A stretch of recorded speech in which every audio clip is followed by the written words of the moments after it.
বাপ্পি ভাই আহত কেন? মাদক ব্যবসায়ীদের হামলায় বাপ্পি ভাই আহত। আমার ভাইয়ের রক্ত বাপ্পি ভাই আহত কেন?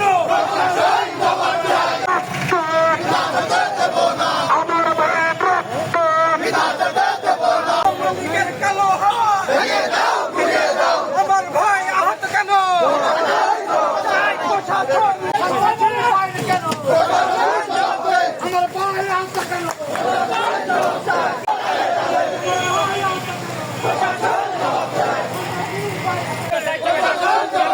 আমার ভাই আহত কেন? টাকার বিনিময় আসামি গ্রেফতার হয় না কেন? আমার টাকা জবাব দে, জবাব দে। ভাই আহত কেন? আমরা কি বাইরে কেন?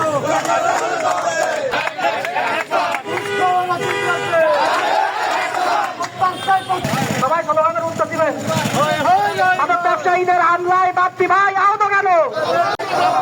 ছাত্রদের উপর হামলা কেন?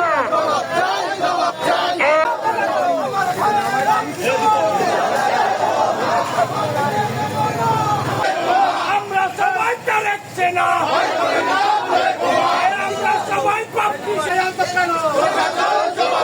উনি কেন বাইরে?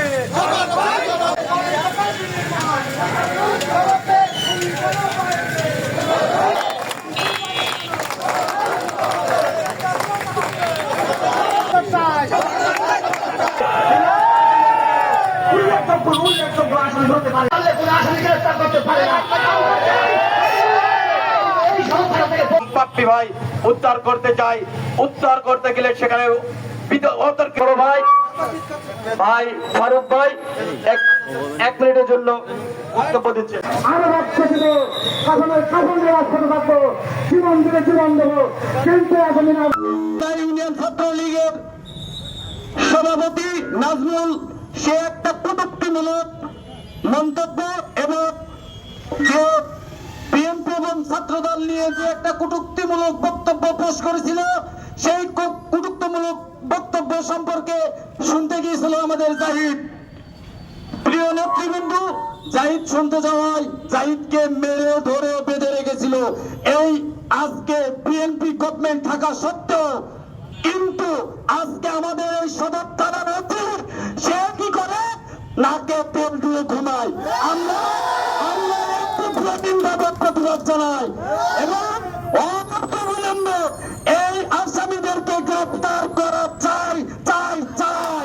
দলের সিনিয়র সহসভাপতি মঞ্জুরুল আলম বাপ্পি ভাইয়ের উপরে একটি নৃশংস হামলা হয়, যে হামলায় আহত হয়ে আজ তিনি এখনো পর্যন্ত সাতক্ষীরা মেডিকেল হাসপাতালে অবস্থান করছে। তার অবস্থা এখনো সুস্থ, পরিপূর্ণ সুস্থতা তিনি হতে পারেননি। আজ এই 5 দিনের ভেতরে তার যে উপর যে সন্ত্রাসী হামলা হয়েছে, তারা সাতক্ষীরা জেলায় খুব পরিচিত সব আপনার মাদক ব্যবসায়ী এবং স্বৈরাচারের দোসর। সাতক্ষীরা জেলা শহর খুব ছোট জেলা এবং এই জেলায় খুব কিছু দোসর ছিল যারা খুব পরিচিত।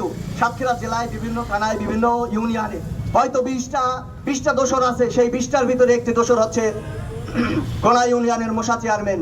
এরা সেই গোড়া ইউনিয়নের মোশা চেয়ারম্যানের লাঠিয়াল বাহিনীর হাতে আজকে বাপ্পি ভাই আহত হয়ে হাসপাতালের বেডে শুয়ে কাতরাচ্ছে।